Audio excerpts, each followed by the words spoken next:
Hello and welcome to And Now for Something Completely Machinima, the podcast about machinima and real-time filmmaking and related technologies. I am one of your hosts today, Phil Rice. You know me, I'm the person that you think of every time someone makes a faux pas in the men's restroom. Yep. That's right. With me is Tracy Harwood, because we needed at least one person with a proper education. Hi, Tracy. Thank you very much. I don't know what the men's restroom looks like. Thank goodness. Yeah. You're not missing anything. Damien Valentine, producer of a long run and in my opinion, very successful Star Wars theme series. Damien, welcome. Thank you, Ricky, and thank you, Phil, and thank you for those very kind words. And Ricky, who is a Elden Ring cheeser of great renown. I'm proud of my cheese. All you That's Elden right. Ring cheesers, unite. All right, so we're gonna just dive right into some news from Machinima here in a moment, but I just wanted to remind everyone that we love your feedback. We love it like Van Gogh loved, because it's often unrequited and an unfulfilled feeling, because we don't get much of it from you, but we would love to have more, and we've made it, I hope, as easy as possible for that. If you check out our website, completelymachinima.com, there's a section for talk. You could email us. There's a number of other methods that you can use to reach out, and we listen avidly for that feedback from you, and we read every bit of it and listen to it, and it has influenced us a great deal so far. So It has. be sure to drop us some feedback and let us know how we're doing, and or if you have a response on a particular topic that we cover or in this or in any episode, we absolutely would love to hear from you. So we're going to kick off some news here. Damien, I understand that there's a way that listeners might be able to win a laptop. Tell us about that. That's right. And it's not just a laptop; it's an RTX powered laptop. One of the high-end laptops that Nvidia are promoting for their RTX series of graphics cards. The contest is a machinima contest, and you have to use Omniverse, and you can't just use anything in Omniverse. They kind of want you to use some very specific content, which is characters from the games Squad, Mountain Blade 2, and Mech Warrior 5. So inside the Omniverse app, you can bring in those assets and you can animate them to tell your story. There are 3 prizes. The first place is the Asus ProArt Studio Book 16 RTX 3080 Ti, which is a very impressive laptop you can win there. That's a good one. Second place is another laptop. It's a Razer Blade 15 Advanced with RTX 3080. And the third prize is an MSI Creator Z16 with RTX 3070 Ti. And those are all great prizes. They haven't actually started the contest yet, as far as I know. They've announced the contest, but you can't go into it just yet. So that might change between when we record and when this goes out. So check out the details in the show notes for the website with all the contest details, and see what you can find there. It looks like an excellent contest, and I think I'll be giving it a try. Any of you guys want to say anything about it? No, it just looks like a really good kind. In fact, the graphics technology conference closed about 3 weeks ago, and Nvidia made all sorts of announcements of new cards, new technology, a whole bunch of interesting things that we're going to talk about. You've got another Omniverse thing. Right after that, let me pop in my Nvidia Omniverse news. That way we can all do it at one time. But Makes sense. definitely, one of the cool things about the GTC is if you go to the site, Nvidia and then GTC, just put that in Google, almost all of the sessions have been recorded. So if you find something interesting, especially the Omniverse sections, you can watch them perfectly free. I think you have to register there, but it's no big deal. You know, It's I'm feature- curious as someone who repairs and works on laptops. One of the challenges with a laptop running gaming like Heat. frame rates is heat. Yeah, and I have no reason to think that the RTX cards don't run hot when they're being pushed by a game like Elden Ring or something like that. So I'm curious how.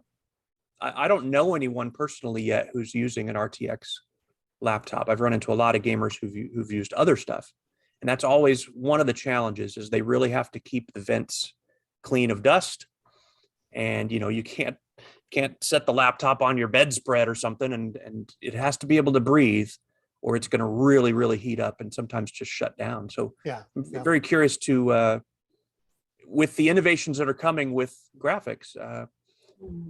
I hope that there are also innovations coming with regard to cooling, because I think that the faster and more powerful these cards get, the hotter they're going to run to some degree. That's a good point, Phil. Yeah, so I'm curious if any listener out there ends up having an RTX laptop, either by winning this contest or just you go out and purchase one. Love to hear your feedback on that topic in particular. That's a very good point about the heat, because I'm using an RTX in my desktop, and if I've got Omniverse rendering for any length of time, it gets very warm. And it's not dangerous levels of heat, so it's not going to melt the interior, but right, it's still. I don't need to put the heating on when it's cold, because the desktop does heats up the room quite nicely. Wow. Yeah. So yeah, next piece of Omniverse news is the latest version of the Create app, which is part of the Omniverse toolset, has been released. There are actually two apps that more or less do the same thing. There's Create, which lets you import your scenes and you can play around the lighting and then you can render. Then there's the Machinima app, which does that, but also lets you animate scenes as well. It's got a timeline with keyframing and all the other animation stuff you can do. And I was kind of confused why they have the two, because they, apart from the animation thing, they do the same thing. So now Create has been updated with all the animation features that Machinima had, which kind of makes the Machinima app obsolete, because that hasn't been updated since last year. It makes sense to merge them into one. I don't really mind which way they call it. I guess I would have preferred them to call it Machinima because, the name, but obviously they're going with Create. So it's new tools for animation within Create. They've improved some of the rendering tools. They've added a timeline feature. There's still a lot more features I'm still learning, because it's only just been released, so I haven't had a chance to go through it all just yet. So if you're using Omniverse, do check out the new version of Create. It looks like it's a massive improvement over the last release, which was, I believe, November last year. And obviously that there's more to come this year as the tool set develops. Yeah. That you've answered that question, because I was wondering about the Machinima app as well. There hadn't been any updates, and when I went to they had a press meeting to preview a lot of the technology, and I asked a question: how has the Machinima app developed? I said, do you have any programming? And they sort of hemmed and hawed, and they said, well, they're working on it. Right. Basically, which was like not an answer to the question. But now I understand they seem to be putting all of their efforts into Create, which would function as a Machinima tool, but also as a standard tool for any other program. Like if you come from Maya, 3D Studio Max, you can use Create, and it's all the same tools, which makes a lot more sense. Yeah, it does. Because I'm using iClone to animate my projects, and I bring them into Create to render out. And I tried it with Machinima as well, but I found that the Machinima app was a little bit more unstable and glitchy. So I preferred Create. And because I've already done the animation, I didn't really have to worry too much about the animation features of Machinima. It seems like they've just dropped the Machinima app and are putting their development focus on the Create app, which is okay. I mean, that's fine, but it'd be nice if they would just say, hey, we're not going to develop the other one. We're going to stay on this. You have to sort of learn by talking to your friends who do it like you, instead of officially through their news releases. So Ricky, you wanted to talk a bit about the Yeah. Nvidia conference? Yeah, I just wanted to mention that since you had talked about using Reallusion, they've released the ActorCore library for the Nvidia Omniverse, and you use their real-time animation software to take ActorCore content, including characters with AI control. And yeah, it's really quite good. Reallusion and Nvidia have a close relationship from the beginning. So whatever developments that are going to occur in Omniverse, you're going to get the developments with Reallusion at the same time. They're going to update at the same time. And that's particularly good because this month or last month, we had an interview with Renee Jacob, who used iClone 7 to create Alien: The Message, which is a fan film, which is sort of a prequel to the original Alien. And he has lots of, by the way, that's a good interview. You can check our completely.machinima.com website for the link to it. And he talks about some of the tricks that he uses. I asked him about the Omniverse thing, and he said he just hadn't had time to explore it. But for those who want to explore it, I think it would be very useful. And having the ActorCore library, I think would be quite an interesting development. And then with iClone 8 on the horizon, there are probably going to be new developments there as well. So I think the Reallusion Nvidia synergy is good. And if you want to start making works in iClone and related software, that's a good way to go. Yeah. And the Omniverse, if you're just using Omniverse to render, it doesn't take very long to learn how to do that because you don't have to worry about all the other features. You just bring your scene in. You may need to adjust the lighting in Omniverse because the way lighting in, because the ray tracing lighting works differently in Omniverse than the regular lighting within iClone. But again, that doesn't take very long to play around with and adjust. Most of the time when I do that with a scene, I spend about 20 minutes at most just changing the lighting. So that is really quick and very easy to do. So it's definitely worth, if you've got an RTX card, it's definitely worth having a look at and exploring for the better visual results for your films. My final piece of news, it's a piece of software called Concert Creator, and it's an AI piece of software for music that creates a animated character, and the character models were created with iClone and character creator. And so you've got this animated character sat at a piano, and you can bring in some music, and the AI will animate the character to play the correct keys of the piano, and you get a video which you can watch as they play it. So you can bring in MP3 music, or you can bring in MIDI music. I've tried both, and I found the MIDI music works a lot better because the AI can get confused by the MP3. Unless you have a piece of music that's just a piano piece of music recording, it'll get very confused by all the other instruments. But a MIDI piece of MIDI music works perfectly. And I've created a video of the AI playing Kara Remembers from the Battlestar Galactica soundtrack, because I thought an AI playing the piano from a TV show about AI getting out of control seemed very appropriate.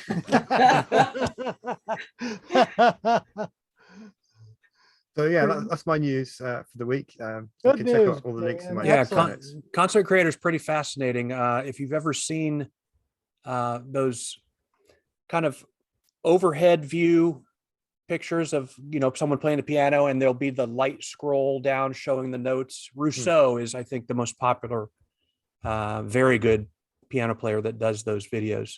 You can do that, or you can have it be from any angle showing the full character playing, and it's pretty decent animation. It looks very authentic. There is an RTX mode for it, which basically, if you crank the settings up, can make it hyper realistic looking in terms of the render, ray tracing, and all of that. And the other thing I found fascinating was you could actually interface it with VR. So you could put this piece of music in there and use the VR mode and get any angle you want. Like you could be the angle like you're the one sitting there at the piano looking at the hands, or you get up and move around So it's fascinating. It's very narrow focus. I mean, if you're not a fan of the piano, then it's probably not something that gets your blood going. But it's a neat innovation and a very, I think, cool use of that tech. Yeah. I think it's fascinating to see how AI has become an increasingly interesting tool for art creation across the board, either painting, music, graphics, technology, all kinds of interesting things are being done with AI. Absolutely. Did I anyone run an art anticipate AI that? festival. Do you guys know, did anyone anticipate that? I mean, like, you know, AI has been talked about in literature and movies and all that for years before it became, you know, almost reality here. Or, I mean, we are starting to taste the real thing. It's not self-aware or anything like that, but I don't ever remember any of those discussions though being about art. You can trace it back to very early days, in fact, in the digital art movement, and I think early AIs have been used for a very long time. Wow. And it's really only now that they've become more sophisticated in the types of data that they can handle that you've seen people doing things with really large data sets. And you know, things like Google Deep Dream was a bit of a game changer. 2015 that came out. Mm-hmm. But people have been playing with it for years. That's something I was totally unaware. I'm going to show myself as a huge nerd now. And there was an episode of Star Trek where Data is learning how to paint, and Riker comes in because Geordi is the one that's teaching him how to paint this picture. And Riker says, "We live in a world where a blind man can teach a robot how to paint art." I vaguely remember that episode. Yeah. But you know, one of my other big things is I run an art AI festival called the Art AI Festival, and really what my remit with that has been is to try and help people better understand what AIs are capable of through art. And we had this last year, we've just run a 10-month program which literally just came to an end at the end of March, and we've had everything from deep fakes to facial recognition to Google's cellular automata have been part of that as well. Chatbots, robots, you name it. We've tried to show. It's been a real explosion here the past year or two. I imagine you guys have got a lot to talk about lately. My goodness. It's been a big program and stuff. Now it's about what to leave out. Yeah, well, I mean, next year, what I'm doing, because through it, we've become part of the UK National Science Festival Network. And next year, when I run the festival again next year, what we're going to have as our main theme is how can this be a sustainable technology? Because I think that's one of the biggest questions that really emerged through it. Yeah. To your points really about the tech heats up when you try and do stuff with large files and whatnot. Yeah. Right. That's not make really make sure you include a link to the festival in our show notes. Sure, we'll do. So interested, are any of the sessions or presentations archived on video? Yeah. I mean, I've been running a YouTube channel on it as well. We've had everything from performances online, a robot doing a jazz improv performance with a musician, apparently a world first, to people doing comedy improv performance as well with an AI, and that actually has had a little bit of machinima content in it as well. Cool. So machinima has a role in it. It's just that I've not really managed to find anybody that's working in that domain specifically with AI just yet, but hopefully next year we can include something. Yeah. Ricky, I understand that a film that we've discussed on a previous episode is now available on a new platform. Tell us about that. Yep. Phil Tippett, we had talked about his lifelong work on a stop motion animation film called Mad God, the trailer of which has to be seen to be believed. It's complete now, and he's been trying to shop it around. I guess it ties in because it's based on the trailer, it's a strange film. I guess you could say it's experimental, which will tie into a discussion that we're going to have in our film section this month about experimental machinima. But I think that could be the reason why he's had a hard time finding a home. But he finally found a streaming network called Shudder, which I subscribe to. Lisa and I, my partner Lisa and I, who's a horror writer, subscribe to, and it's great. They've got tons of fantastic cutting edge horror on there, and it makes sense because there's a lot of horror elements in Mad God. But he finally found the complete film on Shudder TV. I believe it's a subscription, but it's a low fee subscription. I think $4.99 or something like that. Plus, if you just wanted to watch Mad God, you could sign on for the, I think it's got a 7-day trial. You could do the 7-day trial, watch Mad God, and then if you just, I have a feeling you'll want to stay on because it's got tremendous content on it. But if you don't, you could sign out just to watch Mad God, because this is Phil Tippett. If you don't remember, he's a VFX extraordinaire in Star Wars, Starship Troopers, and many others. And in his spare time, he's been working on this really strange stop motion film. And stop motion is hard to do. And he's just a genius at it. And Mad God is now complete, and it's available to stream on Shudder TV. Yeah, I know a few horror fans, and they all rave about Shudder, that it's like, you know, it just, they can't believe it exists. It's so good. There's such a great collection of stuff. So that's great. That's awesome. Yep. It'll probably be a channel that I avoid like the plague of. But it's great that it exists because it kind of, you know, gets it all over there out of the way. Well, Tracy, we've talked on a previous episode very recently, I think, about that there seemed to be a lack of competitive contest type environments for real-time machinima, and we'd kind of concluded there's not any. I think I was the one that said it most definitively, it doesn't exist. Exactly. And then, like, what, 2 days later, you went out and proved me wrong. Tell me about it. Well, I clearly lied. There is no other way to say it, because literally, just as we closed last month's episode, this real-time shorts competition came to my attention, which actually has now closed, unfortunately. But this was the first of this kind of competition, which has been hosted by a chap called John MacInnes. And the judges are really interesting in it too. They include Kim Libreri, who's the Chief Technology Officer at Epic, Matt Workman, Joy Lee, Targa Sahorn, Randall Kleiser, and Nigel Tierney, all of them, you know, folks that really know their stuff. And in fact, the competition was actually really quite an interesting concept when I had a bit more of a look at it.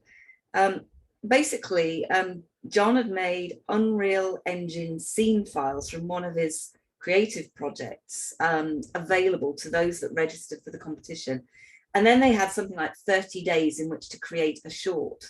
Now, that resulted, as far as I understand it, in something like 179 teams from 26 countries registered. Good grief. Yeah, of which 30 then went on to submit a film. So I think they were a bit nervous about the whole process until the final sort of stage of it. But 30 films for a first competition, I think it's a pretty good result. And then what they've got from it, I think, is pretty fascinating. I think it's a real lesson in encouraging storytelling, using a lot of different techniques to put that story across. Now, I'd recommend you have a look at a few of the films. None of them are very long. They're only about 4 minutes long. And I'm actually hoping to interview John about the competition, because as far as I understand it, they're already working on a second competition. I don't really know too much kind of more about it, but we will put a link in the show notes to the website on which you can see all the winning selections. And one I want to mention when we talk about our films next week as well. But also on the YouTube channel, you can find all 30 entries as well. And they're all pretty much worth a little look-see. Obviously, there's some similarities between some of them because of the way they've been created, but interesting to have a look. So yeah, that was quite interesting. And then the other thing on competitions I wanted to mention is that the Milan Machinima Film Festival, which showcased your film, Phil, Obit, has also just completed end of March, that is, as we're recording early April. Now, they ran 25 films from 9 countries, and they were shown during this festival, which interestingly was a kind of mixed approach. So, quite a lot of the films you can find online, but they also ran a program in the local Milan theatre, which of course, you know, most of us couldn't get along to, unfortunately, including the grannies that we talked about last month as well. Mm-hmm. The website showcases the interviews with these selected films, and Phil also mentioned that last month, so we'll share a link to those, because some of those interviews are really quite interesting. But the one I wanted to highlight was actually their Critics' Choice Award, which was given to a name you've probably heard of for quite an interesting film. Now, the guy's a guy called Sam Crane, and it's a recording of his attempt to perform Shakespeare in Grand Theft Auto Online. Now, Crane, in case you don't know, he's quite well known and a critically acclaimed professional actor. He's performed at the Globe, Shakespeare's home in London, various other theatres, and he's recently been in things like Sister Boniface Mysteries, Poldark, The Crown, various other TV shows and whatnot. The machinima itself is called We Are Such Stuff as Dreams Are Made On. And what can I say about it? Well, it's absurdist performance art using Prospero's famous speech from the Tempest in Grand Theft Auto. Needless to say, he gets wasted a lot in the process, and it's all about the wasting side of it, I'd say. But what's kind of funny about it is that he's clearly not had enough of being wasted in Grand Theft Auto, because what he's now trying to do is recruit some actors to do a full-scale performance of Hamlet in Grand Theft Auto for the PS5. Unfortunately, I think by the time this episode goes out, you will have already missed the auditions because he's been touting for actors. But I do think it's something to keep an eye on, not least because, you know, last year, I think it was September time, we dedicated a whole episode to classic machinima. And frankly, we found a real dearth of contemporary interesting pieces to discuss. So I would say it's with some anticipation I await this performance in due course. So we'll put a link to the you know, the Milan Festival's Critics' Choice, but with that little backstory in our minds, I think. So yeah, competitions. That's great. I know. I can't wait to see it. I think it's going to be hilarious. I do too. Okay, then the other news I've got is Draxtor Dupres, who we will all know as this documentarian that we've previously mentioned, who creates documentaries about residents in Second Life. And these are fab stories that he's released over the years. Well, now he's released a feature-length film, actually on the 2nd of April. I'm glad it wasn't the 1st. Comprising both machinima and real-life footage. Now, what he's done is he's captured footage in 2 very different virtual worlds, Second Life and Animal Crossing. And he's done it, he's kind of captured all this footage during the pandemic lockdowns. And then he's tried to do this really interesting comparison between these worlds, intersected with people's real life reflections on their experiences. And obviously the point here is that Second Life has a history of 17 years of being this rich aesthetic creative space, whereas Animal Crossing was released 11 months ago. And the documentary itself is an hour and a half long, and Drax says it's based on over 100 hours worth of transcribed interviews through which he's tried to weave this complex narrative, which is actually pretty astonishing stuff in itself. So if I give you a little bit of an overview of it, because I have sat and watched it, basically it's this critical, what I'd call ethnographic analysis of how people have used these environments to live out these rich social experiences with their digital selves, whilst their physical selves have been locked up at home on their own, no escape, and so on. And it's basically like their worlds have been inverted. And it features a whole bunch of really interesting folks, including the digital anthropologist Tom Berlstoff, whom you may have come across as the author of the book Coming of Age in Second Life. And he apparently ran this regular meetup in Second Life during and throughout the pandemic. And what's interesting, I think, is how these two very different environments, Second Life and Animal Crossing, have both enabled people really to find this, you know, they've found a sort of sense of peace and purpose and a place to kind of emote and express themselves, as well as to kind of socialize. And some in this documentary have referred to these spaces really interestingly as virtual drugs. And they describe it as akin to Soma in Huxley's Brave New World, which is a really interesting way of thinking about it, I think. Yeah.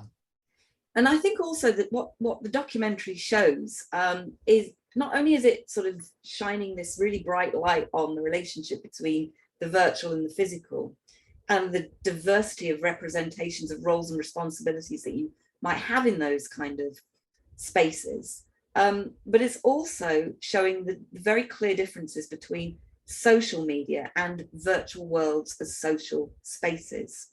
I think they're very different things. But on top of that, it's also showing the role of machinima itself, which once again can only, you know, it's the only tool really that you can use to capture virtual happenings and storytelling.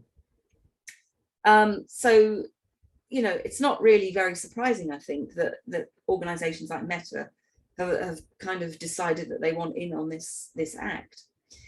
Now, I would say Drax has put in a huge amount of work into this project, and it's important for machinima, I think, as well, in highlighting its significance as a creative media format. And so, you know, whilst it's an hour and a half long, I would definitely recommend that anyone interested in machinima has a bit of a look through this documentary, if you want to learn a little bit more about metaversal life, what it can actually be. And I would say there are many different forms of expression in this documentary, and how machinima is being used to document that is quite interesting. What I particularly like about the way he's done it, and I've not seen this done before, which is one thing I would say about the editing of it, is that he's changed the sound of the speakers depending on whether they are speaking as an avatar or as a person on screen, within a screen, or direct to camera, or in person. And so you've got the same person speaking in different ways to represent these different lenses, I think, that have roles in this documentary. Very interesting way that he's done it. But the other thing that I would say in this documentary, which is fascinating too, is there's this excerpt of these young creators, 8 and 10 years old, I think they are, who are massive fans, clearly, of Animal Crossing. And one of them says to camera, the reason that she absolutely loves this world is because she can do things in there that you can't do in real life. She says, like make movies. And with that, she sort of picks up her controller, and with a couple of clicks shows you how to make a film. So I would say, good job, kid. That was amazing. Yeah. So we'll put a link to that in the show notes, because I think it's really fascinating stuff. And good job, great. Drax. Wow, what a wonderful collection of news you have this. Well, I've got one more piece, if you can bear with me, one more piece. Oh, sure, yeah. The Unreal Engine 5. Now, I'm sure there's going to be nobody in the world that doesn't know that this has been released by the time our news segment goes out. It was released on the 5th of April, but alongside that, the Matrix Awakens experience was also released to PC. yay. It's a massive 86 gigabit download though, which I guess is probably not. No, that's a lot. That's still a lot. Yeah. Is it a lot? It's 2022, but that's still a lot. Good Lord. I can add something to this when you finish. So Well, okay. Okay. Well, I was going to say one thing I wanted to highlight about this though was, you know, I mean, this wasn't even, as far as I'm aware, on the slate when we were talking to John Gator a couple of months ago now. So I think it's quite interesting that they've released it finally, because of course, you know, one of the things here was that it was going to be used for potentially creative purposes, and it was never going to be used for creative purposes on the PS5, no matter how good you are at using that kind of platform, I think. So it's great to see it on the PC.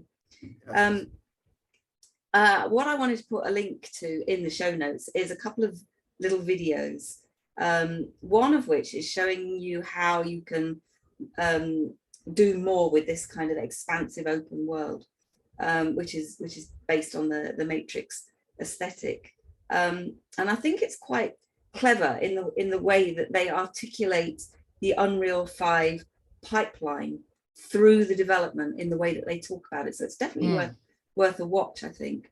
Yeah. And the other thing I think that's quite interesting too is that they've put the playable assets, thousands of them I understand, such as vehicles and metahumans, in the Unreal Marketplace as free downloads. So you can go and pick up whatever you kind of like and do whatever you want with it. Now, literally, as we are recording, this is just 5 days after this thing was released. And I was going to say, I can't wait to see what new stories folks tell with this world. But it seems that there are already a bunch of Superman-style fan videos of folks flying around in this cityscape environment. Wow. And to be honest, I was kind of hoping for something a little more creative. But I guess we're now going to see a bunch of tutorial-type videos, not least because they've created some really interesting developer tools on which folks can build their own content really quickly, of which Lyra, I think, is particularly interesting. They're calling it a starter game. I'd be really interested to see what you guys think about Lyra when you get a chance. So again, what I'll say, I'll put in the show notes, I'll put the link to both Kim Libreri's keynote on this release and the making of Matrix Awakens experience as well on the show notes. And that's it for me this month. Well, what I want to add to that is the way they've released Matrix Awakens on the PC is it's not actually called the Matrix Awakens, it's called the City Sample, because what they've done is, my understanding is the console version of it, it starts off with this sort of interactive scene with Neo and Trinity, and we saw it in the videos for it. Yeah. They've taken that out. So what you've got is, when that finishes, you then have the city to explore and have fun with. You just get that segment of it as a sample project in Unreal 5. So you don't get the Matrix part of it, you just get the city to explore. And you can do everything you can in the console version as part of that part. You just don't get the characters. I'm not sure quite why they haven't. My guess might be because of rights issues with their likenesses and stuff like that, and they don't want probably for sure. Yeah. But the 85 gigabyte download includes the Unreal 5 engine and the sample project. But what some fans have done is they've created an actual executable version of the city project, which is only 17 gigabytes. So if you just want to play around the city, that's a bit more manageable. I haven't had a chance to try it yet because the download sites for it has been overloaded. And, of course. So I haven't been able to get a copy to play around with yet. So we'll see what happens with that. Hopefully by next time. But I just want to add that to it. You don't get the Matrix part of it, just the city simulation, which still looks very impressive. And I've seen some videos of people playing around with it. Yeah. And well, and that's the most interesting part, really, isn't it? Sure, you know, sure. Yeah. To me. Absolutely.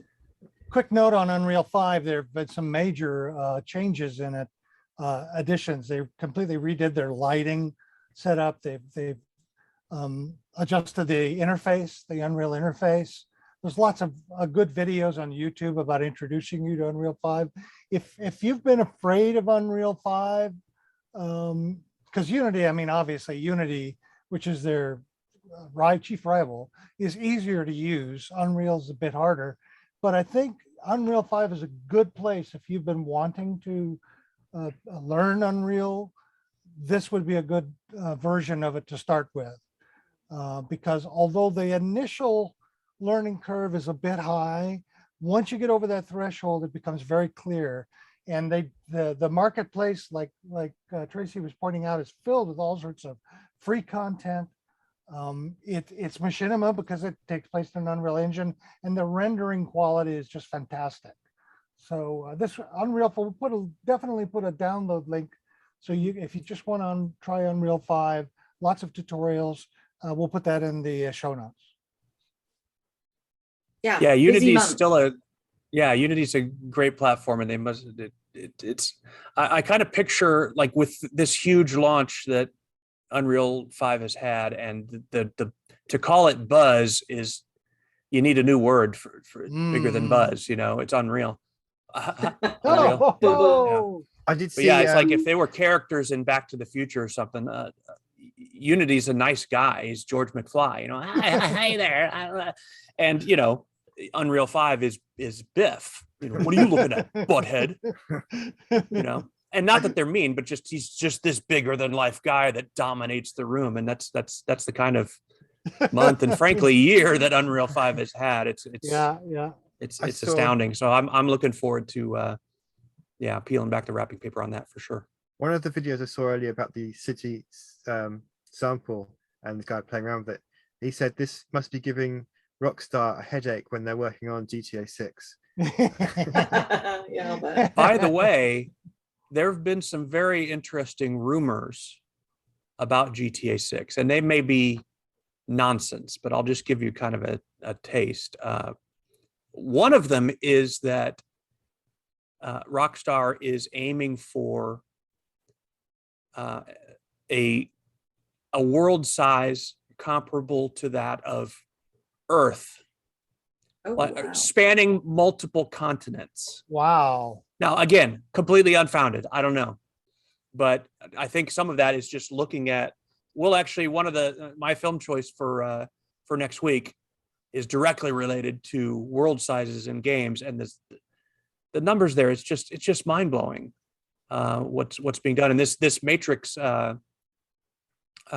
city is a great example of just the kind of scale there. It was unimaginable just a few years ago. You know, it's really very interesting, fascinating growth happening in that whole area. Yeah. I'll close and mention that Unity did recently release a real-time cinematic teaser titled Enemies.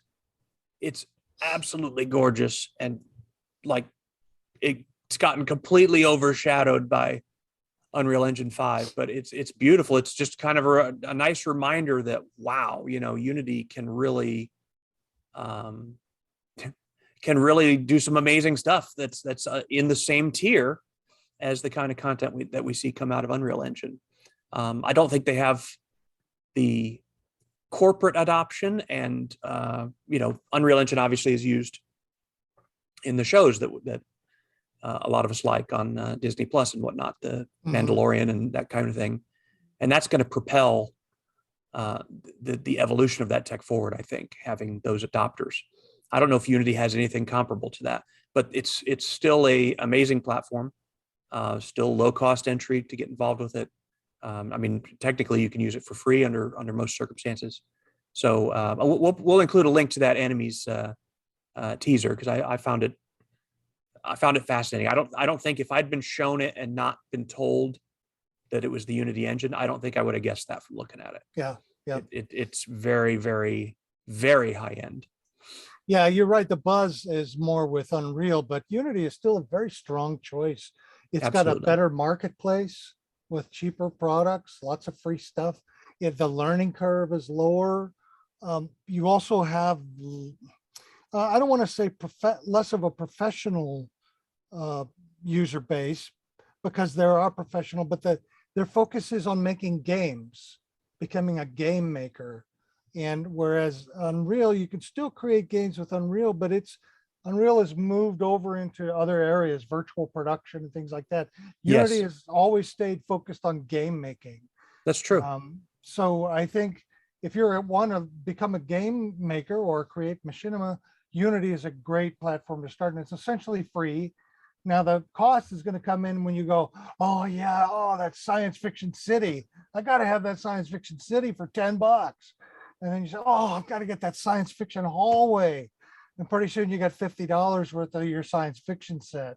So there is a cost. It's a great little salesmanship where they bring you in, but the cost is low.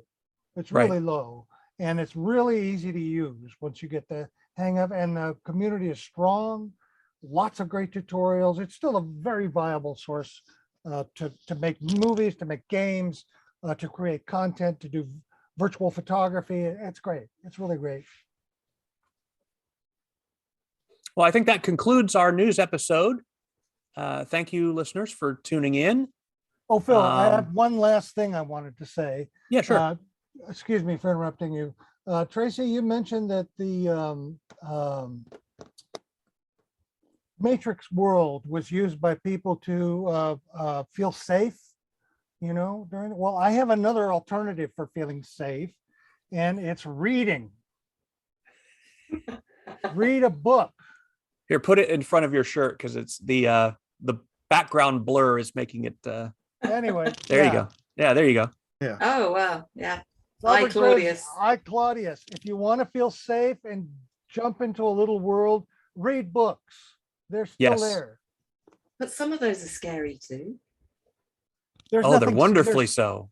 There's Wonderfully no scary so. in iClone other than political scary, but I just wanted to make that little announcement that reading is still a great thing. Yeah, I read Solaris. Yes. How did that? What did you think? Loved it. And it is at points when you let your imagination take hold. There's parts of that story that are really terrifying. Oh yeah. But it's a wonderful. I don't know if it's classified as hard sci-fi. I don't really care about that line, but it's just a wonderful, really out there science fiction tale, and a really insightful study of humanity, I think, of how we tend to behave when we encounter something we can't explain. Mm-hmm. Just wonderful. Better than any theology book I've ever read. Wow. Covering that topic, Yeah. But it's all in the context of these astronauts or cosmonauts. Wonderful. And I got that book, shameless plug, from Ricky's Paperback shop, which will include a link to that in there as well. Ricky's got a great collection of very reasonably priced paperbacks and just wonderful diversity of selection. So yeah, if you're going to take Ricky's advice and get back into books, that's a great place to start. And the author of that book is Stanislaw Lem, who has a superb website, stanislawlem.com. He passed away, but his reputation is steadily growing because during the sort of Cold War Red Scare, anybody who wrote in Eastern Europe was considered to be communist, and so they didn't publish them. He broke through the publishing ceiling back in the 80s, and now almost all of his books are in print, and they're fantastic books. They're just great. I'm so glad you like Solaris. It's a great Yeah, choice. I loved it. And you're shipping All right, to so the we're UK. What's that? Ricky's shipping to the UK, yeah? No, sorry. Oh.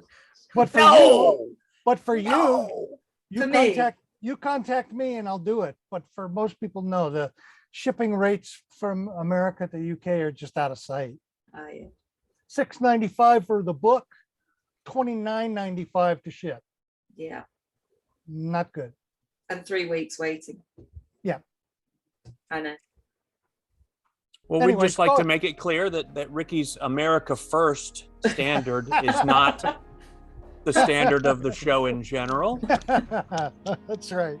I'm sorry. So thanks for joining us, everybody. Yeah.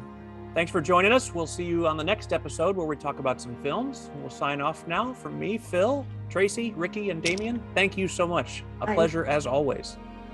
Bye. Bye. Bye. Keep reading.